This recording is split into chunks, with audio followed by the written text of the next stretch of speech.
Telefon in pametne ure. Ne smemo jih imeti več v šolski torbi. Zdaj nas večino zaklepa omarice zaradi tega, da nam ne bi kdo vzel telefona. Prepoved elektronskih naprav ni edina sprememba v zakonu o osnovni šoli, o katerih so jih razredniki in razredničarke obvestili na prvi šolski dan.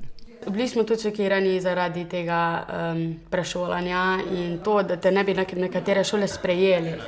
Osnovna šola lahko učenca prešola na drugo osnovno šolo po 3 vzgojnih opominih, a le če ga druga šola sprejme.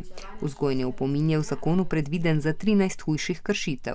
Prej je bilo, če si veliko napako naredil, zdaj pa so to take, ko so včasih, ko smo naredili za hec, je veliko bolj nesprejemljivo. Ko kaj ušpičim, se ponavadi smejim, odvisno je pa od tega, kako hitro pride učiteljica do tega, odvisno kakšna je kazen. Vzgojni opomin po novem velja 12 mesecev. Se mi zdi nesmiselno, ker ne hodimo celo leto v šolo. To je odlično za mene, saj tisti, ki naredi, je bolj previden, da ga ne naredi še enkrat. Za učence, ki ovirajo pouk, lahko zdaj pripravijo doseganje ciljev zunaj razreda. Osnovna šola Bizeljsko pa je tudi ena od 244 osnovnih šol, ki so že začele izvajati razširjen program ali RAP, torej je tudi pred poukom in po njem urnik zapolnjen. Jaz ga imam ponovadi, ko imam zbore ali kakšne dodatne krožke.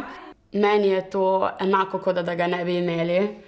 Edino, malo mi je brez veze to, da moramo biti v učilnicah 6. uro, če imamo 7. uro pouk.